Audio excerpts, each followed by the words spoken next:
Finally, naslay or napatay na ni Asta ang Five-Headed Dragon na reveal ang kung anumang napaka-nakakatakot na abilidad nitong si Lucius Zografes at kung anuman ang kinalaman ni Charmy kung bakit kamukha niya ang Ochamidal na nagiging parabang servant ng Land of the Sun.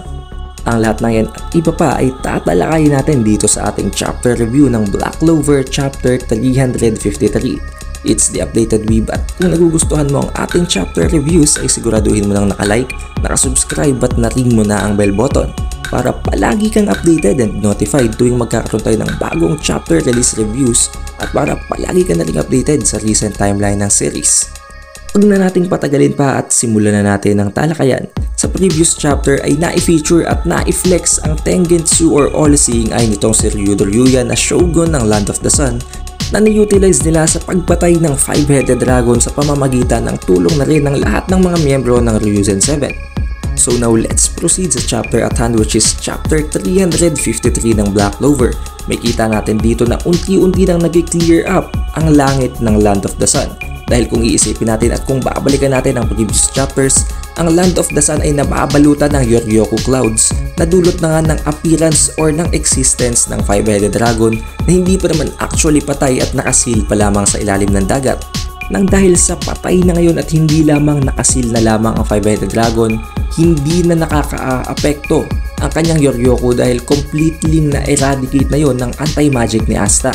Kaya nag-clear up na ang langit at may kita nating kulay blue na din ang kanilang ocean. Tuwang-tuwa ang mga tao o ang citizens ng Land of the Sun dahil ito pa lang ang pinakaunang beses na makita nilang mag-clear up ang kanilang skies. Napaka na-appreciate at nagpapasalamat itong si Ryudo Ryuya kay Asta dahil napakatagal na daw niyang pangarap na mangyari ito and hindi niya akalain na si Asta lang pala ang makakagawa ng paraan para makamit niya ang pangarap na yon.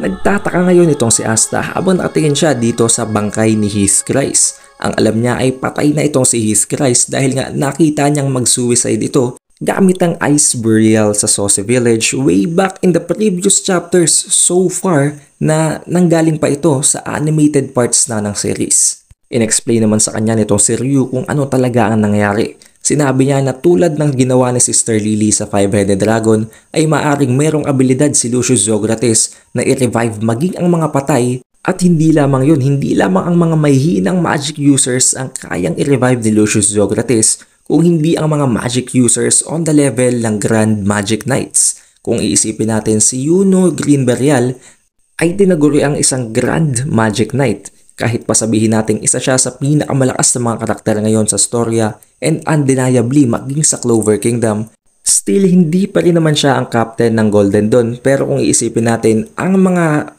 magic users na nasa level ng Grand Magic Knight ay para bang on the same level na rin halos ng Magic Knight Captains. Kaya kung kayang mag-revive nitong si Lucius Zografes ng mga ganong caliber ng mga magic users, hindi malabong makapag-create siya ng isang army ng napakalalakas na mga magic users. Dahil dito ay kinakabahan na ngayon itong si Asta, kaya bigla siyang napatanong dito kay Ryu kung wala daw ba talagang paraan para bumalik na siya ngayon sa Clover Kingdom para na rin mapigilan na agad si Lucius Zografes bago pa nito completely mai-execute ang lahat ng kanyang plano.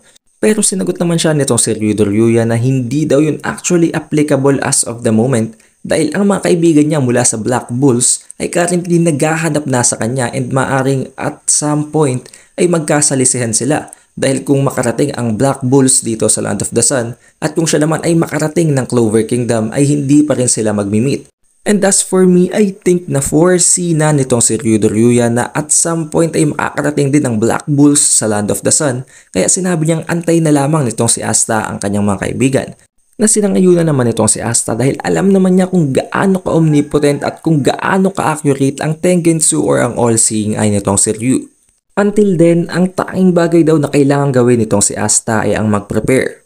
But before that ay nagkaroon muna sila ng isang all-out party sa buong region ng Land of the Sun. Nagulat na lamang dito si Asta dahil despite ng napakagulong pagkakataon na kung saan ay wasak-wasak nga ang napakaraming mga tirahan at nakakalat pa ngayon ang buong corpse ng Five-Headed Dragon ay naghagawa ng mga citizens ng Land of the Sun na magsaya ng ganito. Nagsasaya silang lahat ngayon in the name of their shogun na si Ryudo Ryuya sa paggamit niya ng kanyang all-seeing eye or ng Tengensu at sa pagtulong naman sa kanya ng mga miyembro ng Ryuzen 7 at para sa kanilang foreign hero na si Asta. We can see here na napakalayo na ng narating ngayon ni Asta, and at this point ay natagurian na nga siyang isang hero mula sa isang napakalayong lugar, which is the Land of the Sun. Tuwang-tuwa kay Asta ang mga mamamayan ng Land of the Sun at napaka-grateful sila para sa hero na ito dahil ito nga ang nag-slay sa Five-Headed Dragon na napakatagal lang nagpo-pollute ng kanilang land. Sa sobrang pag-grateful nitong si Ryuya dito kay Asta ay naisip niyang sana daw maging sa ibang lugar ay imaikwento pa nila ang napaka-heroic na act at pagkatao nitong si Asta at hindi lamang dito sa Land of the Sun.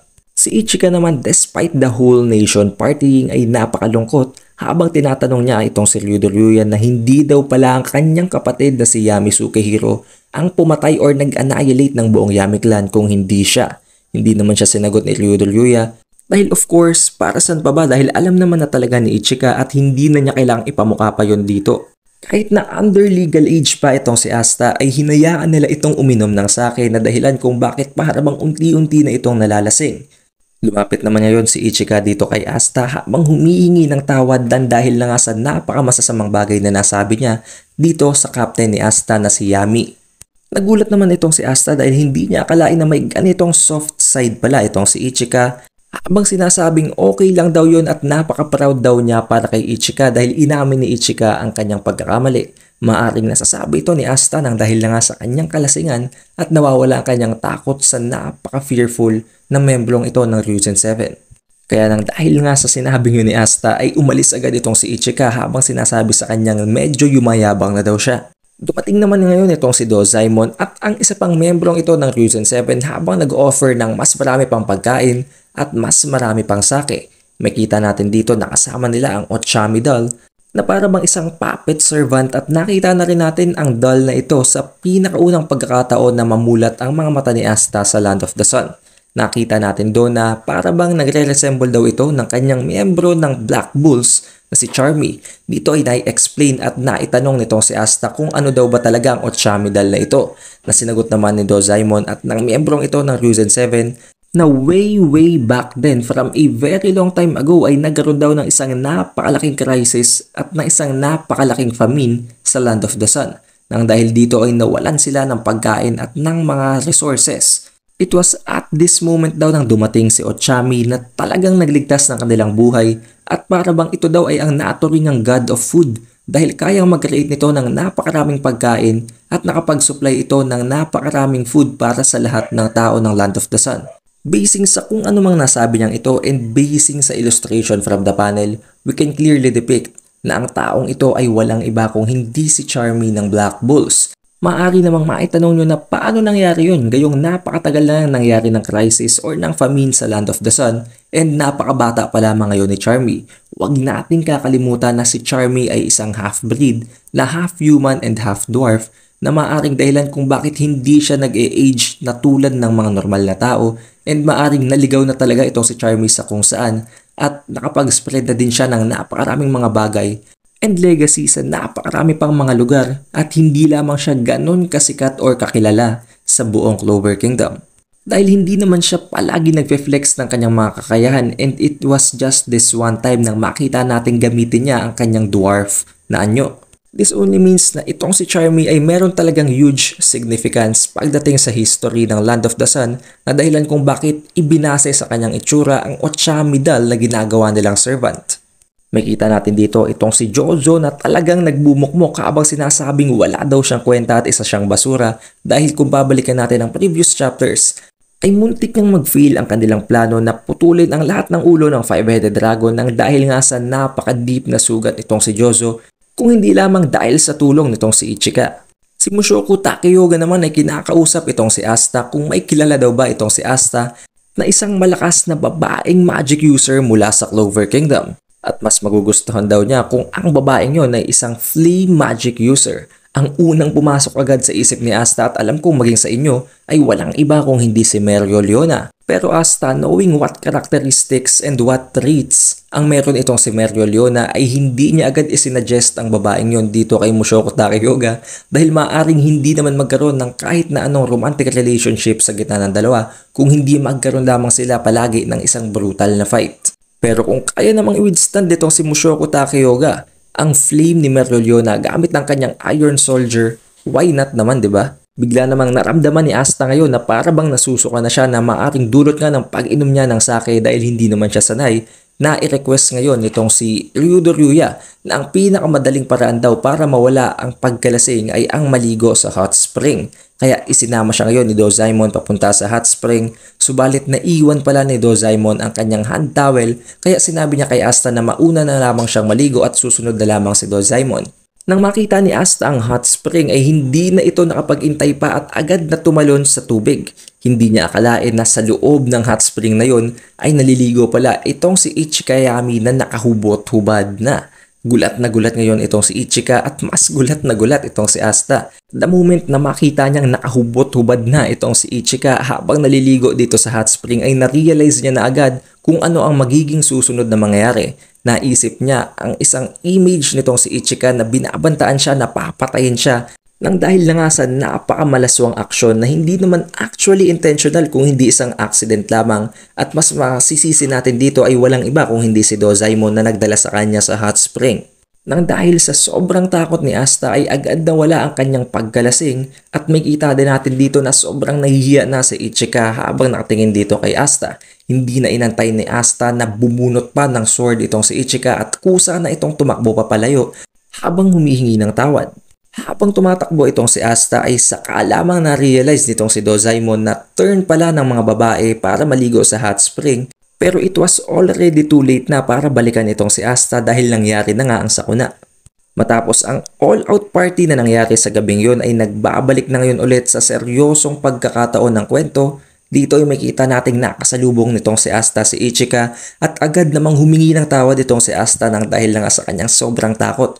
Habang sinasagot naman ni Ichika itong si Asta na sisiguraduhin daw niya na pananagutan itong si Asta ang kanyang ginawa, na dahilan kung bakit naguluhan itong si Asta dahil hindi niya alam kung anong ibig sabihin ni Ichika sa kanyang sinabing yun.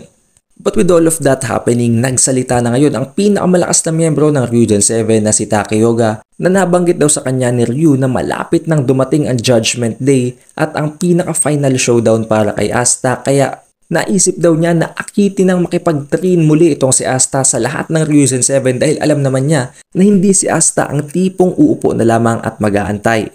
Nainagrihan naman itong si Asta, therefore commencing their final training. Ending the chapter with a panel na nagsasabing Judgment Day in 3 days. What a good chapter na kung saan ay kahit na wala ng paglalaban ay napaka na-enjoy pa rin natin ang mga pangyayari, na kung saan ay na-reveal kung ano talaga ang ginawang significant na role nitong si Charmy sa Land of the Sun at sa pagkakakita nitong si Asta ng tunay na Yoryoku nitong si Ichika. And who knows, maaring at some point ay magkatuluyan itong si Asta at itong si Ichika dahil kung iisipin natin, maaring may hidden meaning ang sinabi nitong si Ichika na sisiguraduhin daw niya na pananagutan ni Asta ang kanyang ginawa. But the most important thing here is, Judgment Day will commence within 3 days. Habang nagre-release ng bagong chapters ay unti-unti na tayong pumupunta papunta sa final showdown nitong si Asta at ni Lucius at kasama na si Yuno Green Burial. Kaya naman para hindi kayo mahuli sa mga pangyayaring ito ay siguraduhin mo nang nakalike, nakasubscribe at na-ring mo na ang bell button para palagi kang updated at notified tuwing magkakaroon tayo ng bagong chapter release reviews at para palagi ka na ring updated sa recent timeline ng Black Clover. I hope you guys had a great time watching this video. It's the Updated Weeb and I'll see you on the next one.